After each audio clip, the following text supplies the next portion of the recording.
Well, skip it about that. Hey guys, what's up? It's Brock O'Clock here, and I usually don't do face videos, but this is kind of an unscripted video, so if I make a lot of like weird mistakes and ums and stuff, I wouldn't worry about it too much. But the PlayStation 3 store is closing, and the Vita store and the PSP store at that. Now, the Vita store and the PSP store kind of go together, but I thought it was important that people understand, or not so much understand, but if they want to check out if there's anything that interests them before these stores close, if I could maybe help them and then other people could help each other get some of these games that maybe they're interested in that they might not have the easiest access to in the future. Now, the main thing people worry about, and I completely understand as somebody who collects, tons and tons of games from all different generations, is which of these games are going to go away forever, potentially. Usually the preservation community online and stuff does a pretty good job recovering these things and things like that, but it's never a guarantee, so obviously there's a bit of a scare.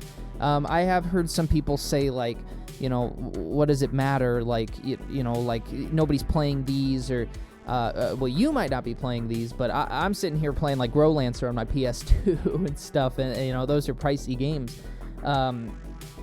Just the other day, I bought or recently, I should say, I bought like Valkyrie Profile, which I don't know if it's on the store, but like Growlancer 4 on the PSP is a little pricey, and that's on the PSP store. Probably slightly cheaper. I'm not sure on that one, but anyways, so I was going to share a couple of the games that I think that people should check out. Now, I'm a bit of a JRPG guy, but help me out. If you guys know other games, like leave it in the comment section or post it anywhere, games that you think people should be getting on these stores before they close down. And maybe people will, I hope that people understand the importance of, like, them closing these stores down, like what a big deal that kind of is. It's a bit of a bigger deal than some people make it out to be. I understand all things come to an end. I'm not even mad that Sony's closing the stores per se. I understand, some of these, they don't have to keep the PlayStation 3 store open forever, but when I see quotes from like the now CEO and president of Sony, Jim Ryan, I'm sure the quotes are infamous at this point, but I'll just read two, he says, "I was at a Gran Turismo event recently where they had PS1, PS2, PS3, and PS4 games, and the PS1 and PS2 games, they looked ancient. Like, why would anybody play this?" It's like, well, you might not like it, Jim Ryan, but other people think it. And this is an article I'm reading from last year. And then he also famously said, or infamously, it, referring to indie games, was just good to talk about in 2013, 2014. It is less relevant now. We have VR to talk about, for example. Most indie games that I play are better than the shit they put on VR. So, when you have a guy that's president of your company that high up in terms of video games, that's a little bothersome. But nonetheless, that's not necessarily what we're here for. I just wanted to share some of the games that I thought you guys should check out. So, we'll start with, I said it a little bit ago, Growlancer. They have and I'm starting with the PlayStation 3 store, by the way. Now, the thing about the PlayStation 3 store and why it's kind of hard to find these games that I'm not sure, like, should I get now or should I just try to find them physically or whatever, the PlayStation 3 store doesn't have, like, everything listed in alphabetical order. It has that thing where you, like, type in a letter and then you type in another letter and games start to pop up. So the Vita store is going to be a little bit easier to find things because you could just look at the whole store. And so that was a little easier for me to pick out a couple of games for you guys.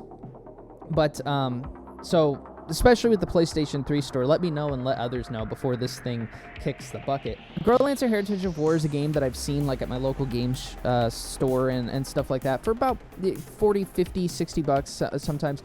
I'm comparing these to eBay prices for you guys. Just to give you an idea of like what kind of deals they have on the PlayStation 3 store. I was even surprised by some of these.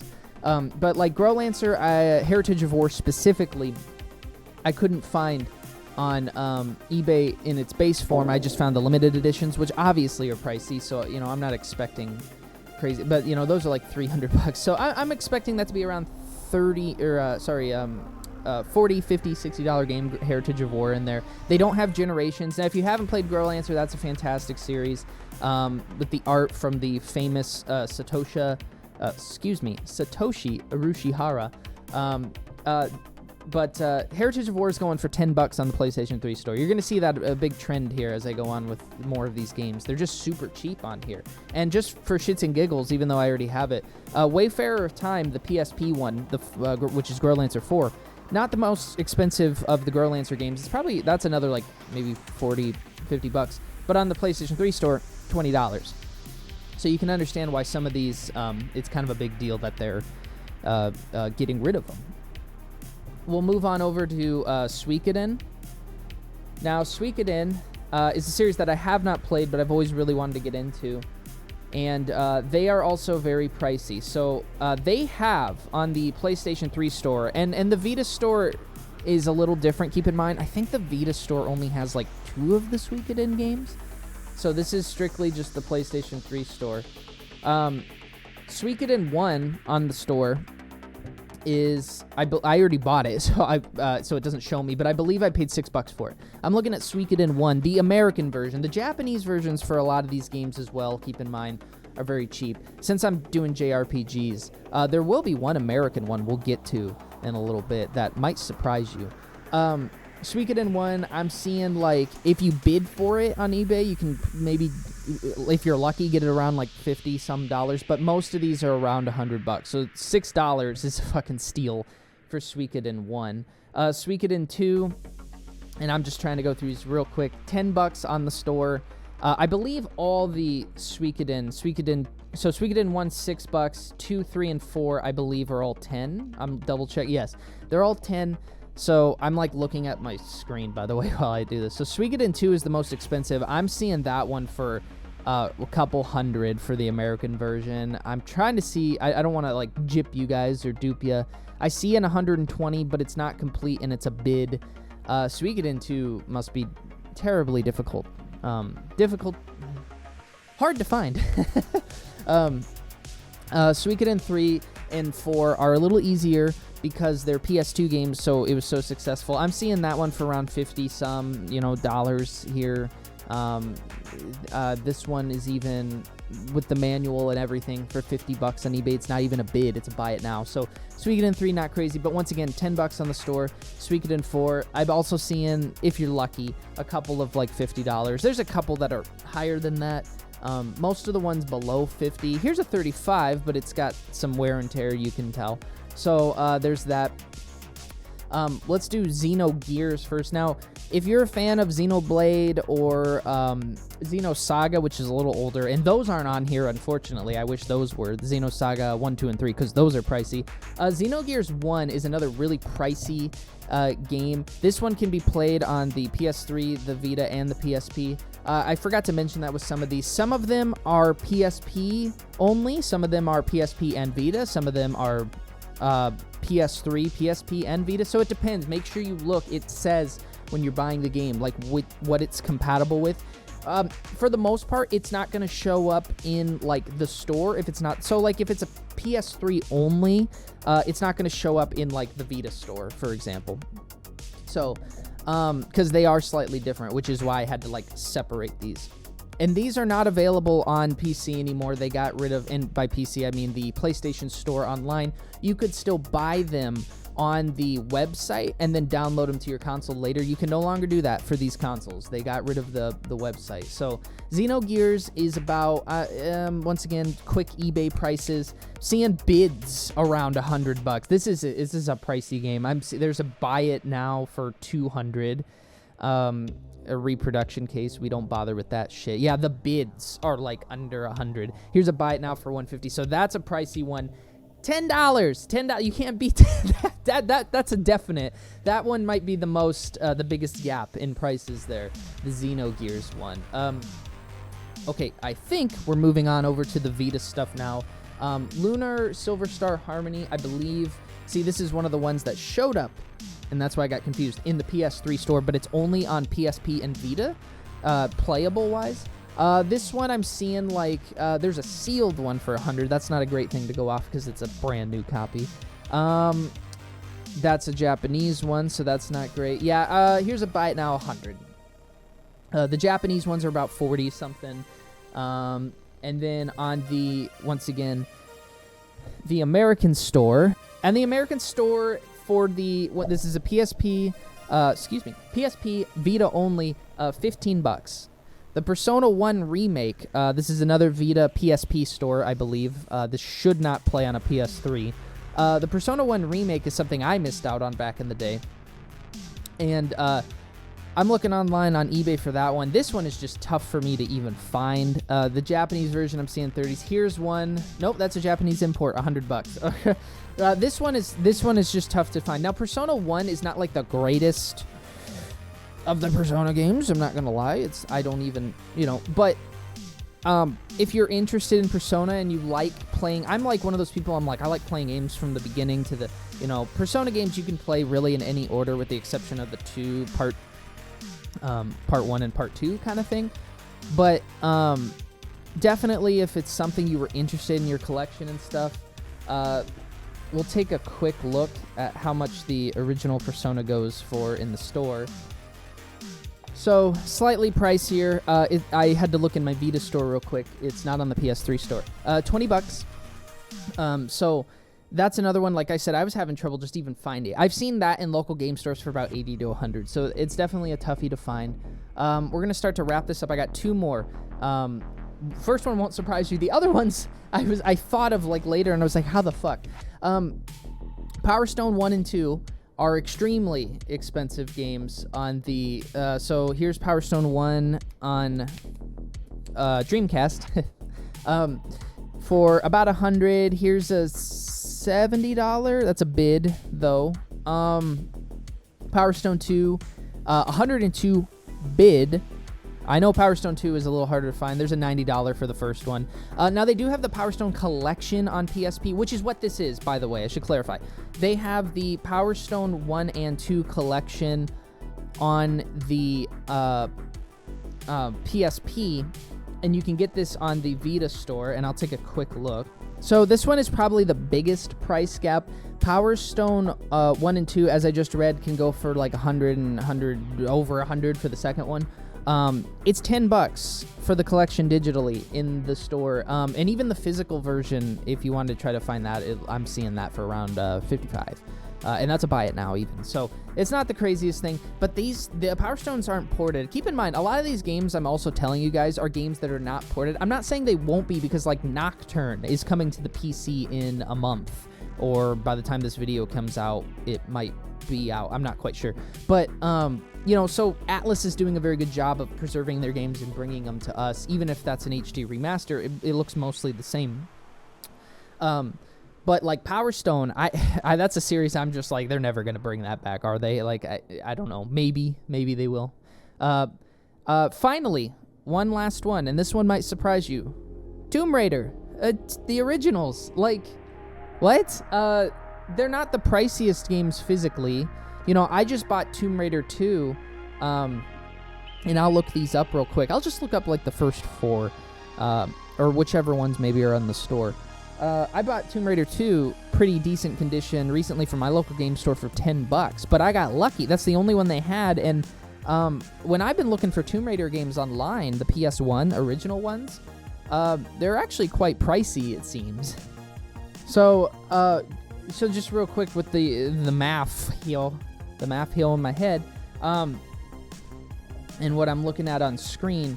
So they do have Tomb Raider 1, 2, 3, and 4 on the PlayStation 3 store, and it seems like they're, if I'm correct, I think they're playable for PS3, Vita, and PSP. Now I know that the handhelds, like having played Spyro 1. And JRPGs get a nice benefit from this, because generally speaking, you're not in a rush to do certain actions and stuff. You just click things.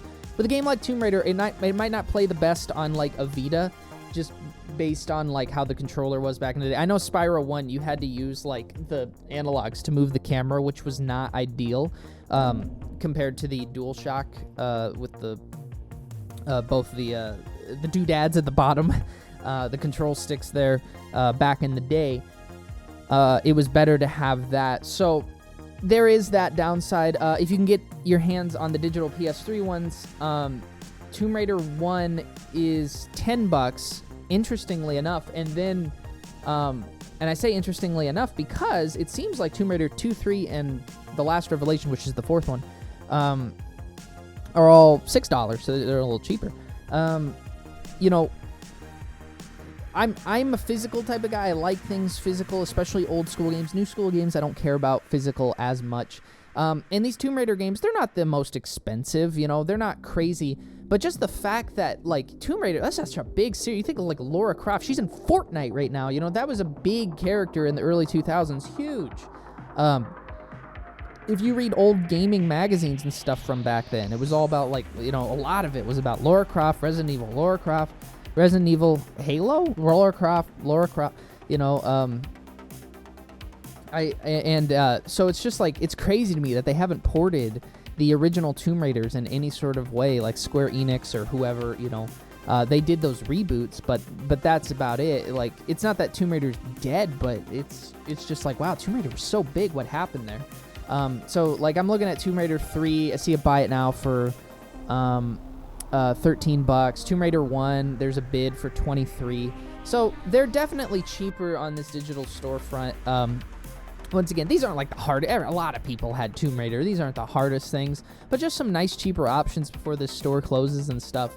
And again, you can play, depending on which version of the PS3 you have, in regards to these PS1 games and stuff, it should be backwards. I think every model of the PS3 is backwards compatible with the PS1 games, at least. It's the PS2 backwards compatibility that's that's questionable if you don't have the original model and whatnot. But yeah, I just wanted to share some of those games with you guys that, you know, maybe, and if anybody has suggestions, once again, leave them in the comments. Let me know. I'll probably buy them before the store closes. I'm not a digital guy, but when they're that cheap, when Suikoden is going for, you know, Suikoden 2 is going for like $100-something, you bet your ass I'm going to buy it for $10. Like, you know, even if it's digital. So just to give you guys some nice little options before this store closes. There is some upside though, you know, there's hopefully, we'll see, you know, Sony doesn't seem to be super interested in the whole preservation thing. They did give us backwards compatibility with the PS4, which is nice, and I understand it's the way that their console was built. They build their consoles somewhat like Sega did back in the day, where they're very specific to, like, Sony. I always compare it to the Microsoft with Apple thing. You know, Xboxes are made to be upgradable. You know, the Xbox One is an upgraded 360. The PS4 is totally different from the PS3, hence why there wasn't backwards compatibility as much. Which I understand that argument, but my argument to that would be, well, they shouldn't have done it like that in the first fucking place. But anyways, there's some upside, you know, there's like this article, it's, you know, I just clicked on the first one I could find, but I heard about this recently. You know, Sony files a patent allowing you to earn trophies on emulated games. Well, that's interesting. What does that mean? You know, does that mean we're getting it? You know, I have hopes that Sony figures something out with some of these, but once again, it's not guaranteed that all these games will stick around. So, or at least at these cheaper prices, this accessible. You know, you also hope some of these are on PC. You know, to, like, I know Trails in the Sky on the Vita and the PSP version are very expensive, but you can also get them on Steam. So that might be one to look into if you prefer to play it on a console, though. You know, not everybody has the accessible PC. So Trails in the Sky, something like that. I was just trying to give some suggestions out there, and let me know if you guys have any, and I'll see you in the next video. So I ended the video and then completely forgot, and I had to go back and insert this, that Persona 2, both versions, so the PSP one, which is Persona 2 Part 1, which was never released in America, and then Persona 2 Part 2, which is Eternal Punishment, and those are fantastic games. Persona 1's a little spotty. Persona 2 still holds up in some ways.